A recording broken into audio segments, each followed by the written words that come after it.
Which one, kid?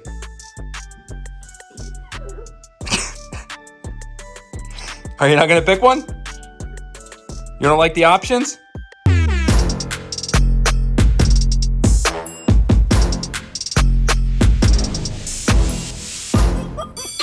Welcome back to another episode of Jets Class. Good news, I don't think there's anyone left for this team to fire. Joe Douglas, he is gone following Robert Saleh and the demoted Nathaniel Hackett. What does that all mean for this team? We're talking about it on this episode, including why a quarterback change after this season with Aaron Rodgers playing elsewhere could be coming. But before we get to any of that, it's time for the takeoff. Let's get right to it. If you sat me down before the Jets took on the San Francisco 49ers in the opener and asked for 500 different ways this season was going to go, and you told me that Aaron Rodgers was going to be the starting quarterback for the first 11 weeks, I'm not sure I ever would have given you this outcome. I'm still scratching my head as to how it's truly gone this bad. I thought there was a chance the Jets could have missed the playoffs. I thought maybe the Jets wouldn't meet those expectations. But 3-8? And that is the markings of a truly bad football team, which is what the Jets are. That's why they find ways to lose every single week. But when I look at the talent on this team, it's just remarkable that this is the outcome. These are the weekly performances. This is the mark that a team with this much talent has. And the one thing that I keep going back to, and it's evident every single week this team plays, is that they are not really a team. You don't have 53 guys playing as one. You have 53 playing as 53. And come crunch time, that seems to cost the Jets time and time again. It is time now for 4 Downs, and it is presented by Monmouth University. Explore further at monmouth.edu/amplified. It's 4 topics on the Jets. My thoughts on those topics. Unfortunately, none of this is overly positive, but at 3-8, what do you expect? Let's get it started with first down. Continuity and stability is what Aaron Rodgers coveted if he was going to return to the Jets in 2025. He is going to get none of that, as the Jets will be looking for a brand new GM and a brand new coach, and from my understanding, they would prefer to have a new quarterback as well. But moving on from Rodgers is the easy decision for the Jets. How they replace him, it is much, much, much more challenging. The free agent class, it doesn't look overly interesting. Sam Darnold and Russell Wilson are the top 2 options there, but Darnold is not coming back to the Jets, and Wilson is expected to return to the Steelers. There could be some players cut. Derek Carr from the Saints, the Jets had interest in him before. Would you really want him back with them? Daniel Jones with the Giants, that seems like something Jet fans would not get behind at all. Maybe a trade option in Trevor Lawrence, but it still seems unlikely that they go that route. In the draft, this is not a good quarterback class. The Jets right now are projected to pick 7th overall in a quarterback class that maybe has 2 guys in Shedeur Sanders and Cam Ward worthy of a legitimate top 10 pick. So again, the Jets are likely going to have a new quarterback next year. Who that quarterback is, much bigger question.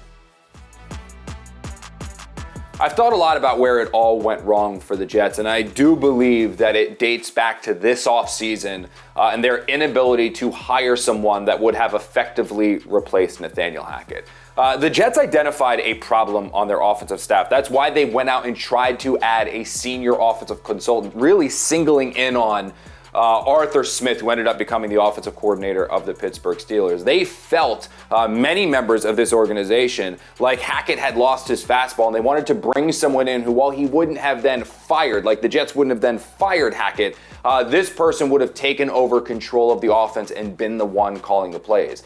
They were unable to get Smith, who clearly made the right decision going to the Steelers, and they decided just to run it back with Hackett, assuming that Aaron Rodgers would be able to fix everything at the line of scrimmage and with the offense if it went awry.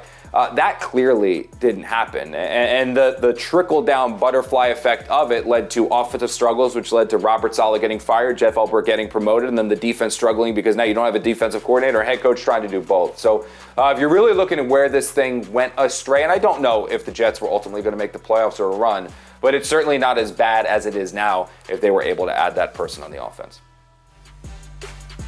Tony Adams never should have been taken out of the lineup, ever. Absolutely not. I mean, I'm still puzzled that the Jets actually did do that. Yeah, he had a terrible game against the Arizona Cardinals. By the way, everybody had a terrible game against the Arizona Cardinals. Yeah, he missed 3 tackles, but those were his first missed tackles according to Pro Football Focus since week 4. Yeah, his Pro Football Focus grade was in the 40s, but before that week, he had never had a grade below 57. 4 times he'd actually been over 70 with an overall cumulative grade for the season, including that terrible showing against the Cardinals of 69.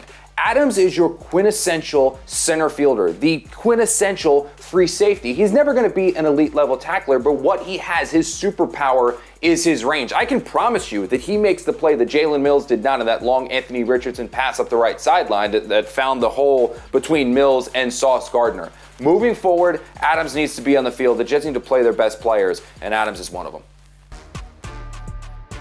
Okay, enough negativity. Let's talk a little positive. The Jets might very well be headed for a full-on rebuild, especially if they have that new GM, head coach, and quarterback.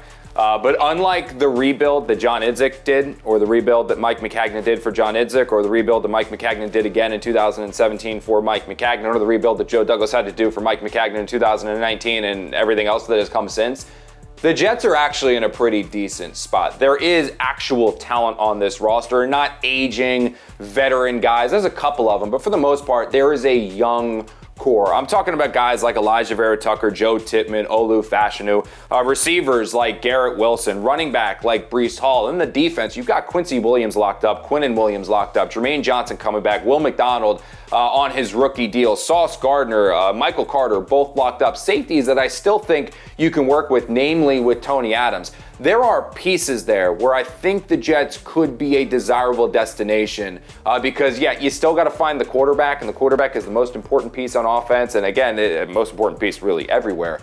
But still, there's the makings there of a good team where you're not starting all the way back at step 1.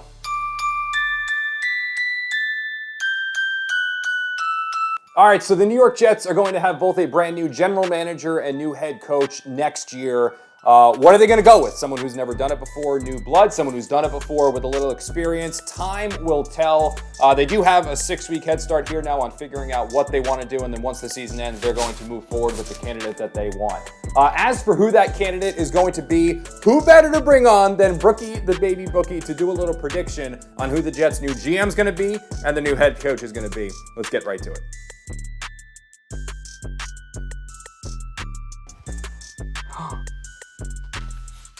Who is it? Who is it? Can you show Dad? Oh. All right, is it that one instead? Which one? Okay, that's the one. Pete Carroll.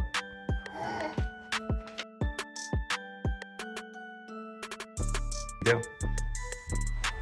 All right. Which one?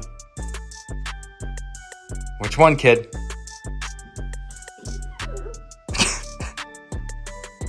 Are you not going to pick one?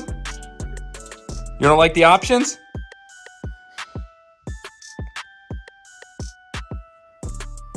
Can you pick one, kid? Brooke.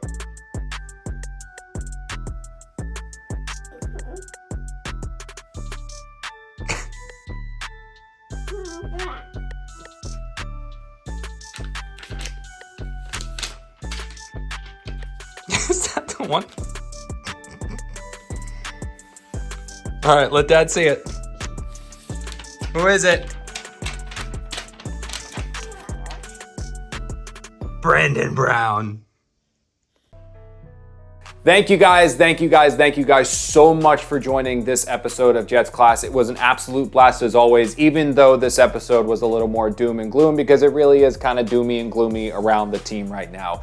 I will say though, doctor's orders, watch some other football this week and enjoy the bye week. Maybe take a look at some free agents that could be joining the Jets. Watch some college football to see some guys they could be drafting. Keep an eye on NFL coordinators who could be this team's head coach next year. However, if you want to watch previous episodes of Jets Class, maybe ones that are a little more happier and brighter, you can across SNY's digital platforms. That is Facebook, that is X, that is SNY.TV, and that is YouTube. If you're watching us on YouTube, give SNY's channel a subscribe and like all those Jets Class videos to help spread us to other Jet fans.